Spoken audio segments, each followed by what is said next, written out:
एक गुरु का शिष्य बहुत गहन ध्यान कर रहा था, लेकिन उसका ध्यान केंद्रित नहीं हो रहा था। उनका मन सदैव विचारों से भरा रहता था। उसने अपने दिमाग को खाली करने की बहुत कोशिश की, लेकिन उसकी सारी कोशिशें नाकाम रहीं। अंत में जब वह सब कुछ कर चुका, तब वह अपने गुरु के पास गया और बोला, गुरुदेव, मेरा मन हमेशा विचारों से भरा रहता है, ध्यान केंद्रित नहीं कर पाता। जब देखता हूं तो दूसरी चीज पर चला जाता हूं, फिर तीसरी और चौथी चीज करता हूं। मेरे दिमाग में हजारों विचार चलते रहते हैं और मुझे पता भी नहीं चलता कि ऐसा कब होता है। बहुत समय बाद मुझे एहसास होता है कि मैं क्या करने बैठा था और क्या सोच रहा था। हे गुरुदेव, मैं अपने दिमाग को विचारों से खाली करना चाहता हूं। मैं चाहता हूं कि मेरे मन में एक भी विचार न रहे। जब चाहूं तभी विचार उठना चाहिए। गुरु ने कहा कि किसी भी समस्या का समाधान तभी होता है जब हम समस्या की जड़ तक पहुंचते हैं, समस्या को ठीक से समझते हैं और जानते हैं। क्या आपने उस मन को भी जाना है जिसे आप खाली करना चाहते हैं? शिष्य ने कहा, गुरुदेव, मैंने मन को जानने की बहुत कोशिश की है, लेकिन जितना इसके बारे में जानता हूं, यह उतना ही रहस्यमय होता जाता है। गुरु ने कहा, जाओ और छोटे छोटे पत्थरों से भरा एक घड़ा ले आओ। तब शिष्य छोटे छोटे पत्थरों से भरा एक घड़ा ले आया और गुरु के पास रख दिया। गुरु ने कहा, इस घड़े को अपना मन समझो और इस घड़े में पत्थर भरे हुए हैं। अब इस घड़े में और पत्थर डालो। शिष्य घड़े में पत्थर डालने लगा। घड़ा पहले से ही भरा हुआ था। 12 वहां पत्थर रखते ही बाकी सभी पत्थर नीचे गिरने लगे। तब गुरु ने कहा, रुको और ध्यान से देखो। अब घड़े में कोई पत्थर तो नहीं आ रहे हैं, बल्कि वह नीचे गिर रही है, क्योंकि यह भर गया है। इसमें जो भी आ सकता था वह आ गया। अब और पत्थर नहीं आएंगे। यदि आप दूसरा पत्थर लगाना चाहते हैं तो पहले पत्थरों को बाहर निकालना होगा। शिष्य ने तुरंत कहा, गुरुदेव, मैं समझ गया कि आप क्या कहना चाहते हैं, कि हमें अपने दिमाग को विचारों से खाली कर लेना चाहिए। गुरु मुस्कुराए और गुरु ने कहा, पहले पूरी बात समझो और फिर दिमाग को खाली करो। गुरु ने कहा कि हमारा मन इस घड़े के बिल्कुल विपरीत है। तुम घड़े को पत्थरों से तो भर सकते हो, लेकिन मन को विचारों से नहीं भर पाओगे। मन हमेशा खाली रहता है। शिष्य ने कहा, गुरुदेव, मुझे कुछ समझ नहीं आ रहा है। अगर दिमाग हमेशा खाली रहता है तो हम उसे खाली करने की कोशिश क्यों करते रहते हैं? इसकी क्या जरूरत है? गुरु ने कहा, इस घड़े से एक एक करके सारे पत्थर निकालो। शिष्य ने वैसा ही किया और घड़े से एक एक पत्थर निकालता रहा और अंत में घड़ा खाली हो गया। गुरु ने कहा, देखो, तुमने एक एक पत्थर निकाला, यह घड़ा खाली हो गया है। अब आप इस घड़े में कोई भी पत्थर डाल सकते हैं, दूसरा पत्थर डाल सकते हैं, या फिर वही पत्थर दोबारा डाल सकते हैं।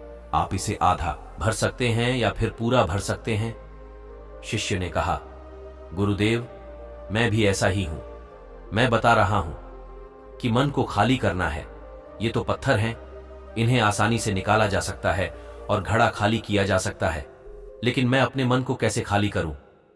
गुरु ने कहा, इस खाली घड़े में एक पत्थर डालो और 2 पत्थर निकाल लो। शिष्य ने यह कहा, ऐसा कैसे हो सकता है कि जब इस घड़े में एक पत्थर होगा तो एक ही पत्थर निकलेगा, फिर 2 पत्थर कैसे निकल सकते हैं? गुरु ने कहा, चलो ऐसा करो, इस घड़े में 2 पत्थर डालो और 4 पत्थर निकाल लो। शिष्य ने कहा, गुरुदेव, यह कैसे संभव हो सकता है? यह कोई चमत्कारी बर्तन नहीं है कि 1 डालो तो 2 निकालो, 2 डालो तो 4। गुरु ने कहा, यह घड़ा चमत्कारी नहीं है, लेकिन तुम्हारा घड़ा यानी तुम्हारा मन चमत्कारी है। यदि आप इसमें एक विचार निकालेंगे तो इसके पीछे 2 विचार होंगे।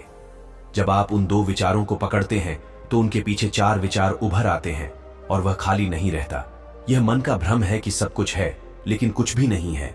शिष्य ने कहा, गुरुदेव, आप जो कह रहे हैं वह मैं समझ गया, लेकिन क्या मैं हमेशा अपने विचारों के जाल में फंसा रहूंगा? क्या मन के भ्रम से बाहर निकलने का कोई रास्ता है? बिल्कुल नहीं। और जब आप उन 4 विचारों को पकड़ते हैं तो उनके पीछे 16 विचार उभरते हैं, और ऐसा करने से विचारों की एक लंबी श्रृंखला बन जाती है और आप कहीं नहीं रुकते, एक के बाद दूसरे विचार को पकड़ते चले जाते हैं। यह मिट्टी का घड़ा पत्थरों के घड़े के समान है। भरा रहेगा, लेकिन आपका मन कभी नहीं भरता, वह हमेशा खाली ही रहता है। हमारा दिमाग भी एक विचार के बाद हमारे लिए हजारों विकल्प खोल देता है और हम एक मुख्य विचार को छोड़कर उन हजारों विकल्पों में फंस जाते हैं। शिष्य ने कहा, मैं आपकी बात अच्छी तरह समझ गया हूं, लेकिन अब मुझे क्या करना चाहिए? मेरा मार्गदर्शन करें। गुरु ने कहा, मन के जाल में मत उलझो, मन को खाली करने की कोशिश मत करो, अपना ध्यान इकट्ठा करो, एकाग्रता लाओ, जो भी कर रहे हो उसे अंतिम मानकर करो। ऐसे करो कि बाद में इसमें आपको कुछ भी करने की जरूरत नहीं है, और जब आप किसी दूसरे विचार पर काम करते हैं तो बस उसी पर काम करें, कोई दूसरा विचार नहीं। मन के भ्रम से बाहर निकलना इतना आसान नहीं, लेकिन अभ्यास सब कुछ कर सकता है। शिष्य ने कहा, गुरुदेव, मैं भी ऐसा ही करूंगा। यह समझाने के लिए आपका बहुत बहुत धन्यवाद। हम सभी अपने दिमाग को खाली करने की कोशिश करते हैं, मन में उठते बैठते विचारों से परेशान रहते हैं।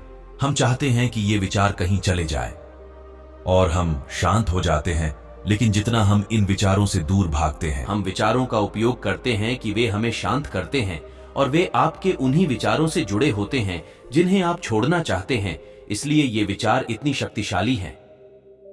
जब आप सोचना ही नहीं चाहते तो आप शांत रह सकते हैं। यह तभी संभव है जब आप शांत रहने की कोशिश करना बंद कर दें और अपनी समस्या को हल करने पर ध्यान दें, ध्यान केंद्रित करें और समझें कि चिंता करने से नहीं बल्कि सोचने से समाधान मिलता है। गुरु ने कहा, इस मिट्टी के बर्तन को पत्थरों से आधा भर दो। शिष्य ने वैसा ही किया। फिर गुरु ने कहा, अब इन पत्थरों में से एक पत्थर चुन लो और उस पत्थर की एक छोटी सी मूर्ति बनाकर मुझे दे दो। मैं जानता हूं कि तुम एक अच्छे कलाकार हो। जब शिष्य ने 11वां पत्थर निकाला और उस पत्थर को तराशना शुरू किया तो उसे एहसास हुआ कि यह पत्थर अच्छा नहीं है। तो उसने घड़े से दूसरा पत्थर निकाला, उसे वह पत्थर भी पसंद नहीं आया। फिर उसने तीसरा पत्थर निकाला, उसका रंग उसे पसंद नहीं आया। फिर उसने चौथा पत्थर निकाला, लेकिन उसे इस पत्थर में एक दोष निकला। इस प्रकार उसने लगभग सभी पत्थर बाहर फेंक दिए। उसे ऐसा करते देख गुरु ने कहा, वह पत्थर जो तुमने पहली बार निकाला था, यह समझकर उसी पत्थर की खोज करो कि तुम्हारे पास कोई दूसरा पत्थर नहीं है। तब शिष्य ने उस पत्थर को ही खोजना शुरू कर दिया और उस पत्थर से उसने अपने गुरु की एक बहुत ही सुंदर मूर्ति बनाई और अपने गुरु को भेंट की और कहा, बहुत सुंदर, इस पत्थर से मूर्ति बनाई जा सकती है। मैं इसका विचार भी नहीं कर सकता था।